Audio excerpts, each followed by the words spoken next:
मेरा political journey रहा है, मैंने अपने लिए कुछ मांगा नहीं।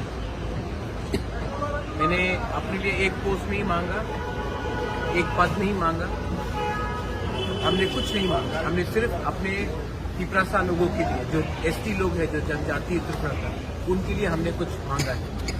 अगर वो गवर्नमेंट ऑफ इंडिया नहीं देना चाहती है तो वो उनका डिसीजन। अगर वो देंगे तो हम वेलकम करेंगे, अगर नहीं देंगे तो हम ऑपोजिशन में हैं और हम जानते हैं कि ऑपोजिशन क्या कर सकता है त्रिपुरा में, तो हम ऑपोजिशन का काम करेंगे। 27 तारीख लास्ट डेट था, अभी तक नहीं हुआ, क्या बोलना चाहिए? ये सवाल आप होम मिनिस्टर से पूछिए, मुझसे मत पूछिए। मैं वही कह सकता हूँ जो मुझे कहा गया था। मैं अपने लाइन में हूँ, जो मुझे बोला गया था।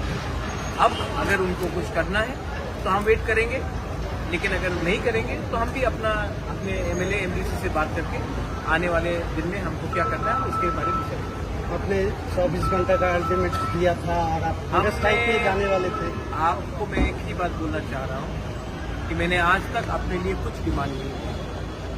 मैंने जो भी डिमांड किया है अपने त्रिपुरा के जनजातियों के लिए डिमांड किया। अगर उनको लगता है कि त्रिपुरा का जनजाति को कुछ मिलना चाहिए तब एक्ट कीजिए। अगर उनको लगता है कि त्रिपुरा का जनजाति खुशी है तब हम हमारा व्यू अलग है। हम अपना जो हमें जो करना है वो हम करेंगे। तो बात क्लियर है। आपने जो आप एक ही ये सवाल नहीं, आप देश के होम मिनिस्टर से पूछ लीजिए। मुझे जो बोलना था मैंने बोल दिया। अब मैं अपने एमएलए एमडीसी से बात करूंगा।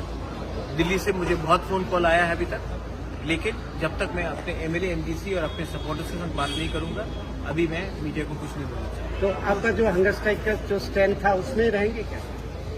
दिल्ली से बहुत फोन कॉल आया है। अगर आपको भी मेरे साथ हंगर स्ट्राइक में ज्वाइन करना है तो यू आर मोस्ट वेलकम।